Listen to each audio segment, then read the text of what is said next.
अब हम क्वेश्चन करते हैं 10.7। अगर आप सिंपल सा जानना चाहो इस क्वेश्चन करना क्या है, आपको ये बताना है कि इसमें से SN2 ऑर्डर के अकॉर्डिंग, SN2 मैकेनिज्म के अकॉर्डिंग कौन फास्ट रिएक्शन देगा। मतलब कौन सा एल्काइल हैलाइड SN2 मैकेनिज्म के अकॉर्डिंग फास्ट रिएक्शन देगा और क्यों, भाई रीजन पूछा गया है और आपको साथ में रीजन भी बताना पड़ेगा। तो यहाँ पर सबसे पहले फर्स्ट क्वेश्चन से चलते हैं। तो मैं आपको एक पॉइंट बता देता हूँ, SN2 के लिए बता देता हूँ। अकॉर्डिंग टू SN2 मैकेनिज्म, जो ऑर्डर होता है एल्काइल हैलाइड का वो होता है प्राइमरी, सेकेंडरी और टर्सरी। हम कह सकते हैं 123 का रूल। SN2 के अकॉर्डिंग जो सबसे फास्ट रिएक्शन देगा वो प्राइमरी, फिर सेकेंडरी, फिर टर्सरी। बट कुछ केसेस में क्या होता है कि प्राइमरी एक से ज़्यादा आ जाते हैं, तो हम पहचान नहीं कर पाते कौन सा SN2 रिएक्शन फास्ट देगा। तो आपको ये देखना है कि स्टेरिक हिंड्रेंस सबसे कम किसके पास है, मतलब क्राउडिंग सबसे कम किसके पास है, या सबसे कम एल्काइल ग्रुप किसके पास अटैच है ब्रांचिंग में, या ब्रांचिंग सबसे कम किसकी है, तो वो भी SN2 के अकॉर्डिंग सबसे फास्ट रिएक्शन देगा। तो ये पॉइंट नोट रखना। तो यहाँ पर फर्स्ट क्वेश्चन देखोगे तो आप इसमें अगर ध्यान से देखोगे तो ये जो हेलोजन है Br, ये इस कार्बन से अटैच और ये इससे, तो हमने देखा ये स्ट्रेट चेन है और ऊपर से कौन सा है, प्राइमरी है। अब हम इसका सेकंड वाला पार्ट देखते हैं। हमने हेलोजन देखा इस कार्बन से अटैच है और ये दो कार्बन से अटैच है, तो ये सेकेंडरी है। तो हमें ज़्यादा सोचने की जरूरत नहीं है, हमारा आंसर क्या रहेगा, ये वाला। हमारा आंसर क्या रहेगा, फर्स्ट वाला जो प्राइमरी है, क्योंकि SN2 के according primary, secondary, tertiary. Primary सबसे फास्ट रिएक्शन देगा, फिर सेकेंडरी, फिर टर्सरी। क्योंकि प्राइमरी में जो स्ट्रिक हिंड्रेंस क्या होता है सबसे कम होता है, और आपको बता चुका हूँ SN2 के अकॉर्डिंग जितना स्ट्रिक हिंड्रेंस सबसे कम होगा उतना ही वो रिएक्शन फास्ट देगा।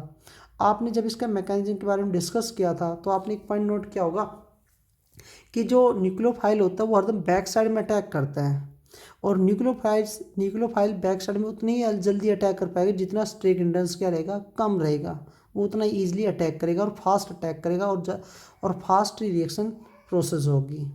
सेकंड में देखो, जब आप सेकंड में देखोगे तो ये हमारा सेकेंडरी है और ये हमारा कौन सा है, टर्सरी। आप समझ गए होंगे, ये वाला आंसर होगा हमारा, ये वाला आंसर होगा, क्योंकि इसमें स्ट्रिक हिंड्रेंस कम है। इसके कंपेयर में हमने दोनों के बीच में कंपेयर करना। अब ये मैं सोच रहा हूँ प्राइमरी वाला, हमें तो इनके बीच में क्या करना है, कंपेयर करना है। तो ये हमारा आंसर रहेगा क्योंकि इसमें लेस स्ट्रिक हिंड्रेंस है। अब नेक्स्ट देखो, इसमें आता है मेन प्रॉब्लम। इसमें हमारे पास आता है मेन प्रॉब्लम। देखो ये हमारा Br है, ये हमारा Br इस कार्बन से अटैच है तो ये प्राइमरी है, और भाई हम ये इससे अटैच है तो ये भी हमारा प्राइमरी है। आपको पता है प्राइमरी, सेकेंडरी। अब आपने देखा भाई दोनों ही प्राइमरी है, तो हम दोनों में कैसे कंपेयर करें। तो आप देखो ये अल्काइल ग्रुप है, इसके ज़्यादा क्लोज अटैच है, तो यहाँ पर स्ट्रिंग हिंड्रेंस ज़्यादा होगा, और ये अल्काइल ग्रुप इससे थोड़ा दूर है, तो यहाँ पर स्ट्रिंग हिंड्रेंस है तो सही, बट इसके कंपेयर में कम है। और जितना स्ट्रिंग हिंड्रेंस कम होगा उतना ही वो SN2 मैकेनिज्म के अकॉर्डिंग फास्ट रिएक्शन देगा। तो हमारा आंसर ये रहेगा। नेक्स्ट आता है इसमें क्वेश्चन नंबर 10.8। इसमें पूछा गया in the following pair of halogen compound which compound undergo faster SN reaction. अब उसमें पूछा गया था 10.7 में SN2 के अकॉर्डिंग, और इसमें पूछा गया SN1 के अकॉर्डिंग। तो मैं SN1 के अकॉर्डिंग बता देता हूँ, सबसे ज़्यादा सेकेंडरी, फिर सबसे ज़्यादा टर्सरी, सेकेंडरी और फिर प्राइमरी, ये होते हैं सबसे ज़्यादा ऑर्डर। इसको बोलते हैं 321 का रूल। अब आप पूछोगे ऐसा क्यों, तब आपने पढ़ा था SN1 मैकेनिज्म 2 स्टेप में होता है, और फर्स्ट स्टेप में कार्बोकेटाइन बनता है, और कार्बोकेटाइन जितना ज़्यादा स्टेबल होगा उतना ही ईजिली न्यूक्लियोफाइल अटैक कर पाएगा। तो उस केस में टर्सरी कार्बोकेटाइन ज़्यादा स्टेबल होता है, तो आप न्यूक्लियोफाइल जल्दी अटैक करेगा, और जल्दी अटैक करेगा तो फास्ट रिएक्शन भी देगा।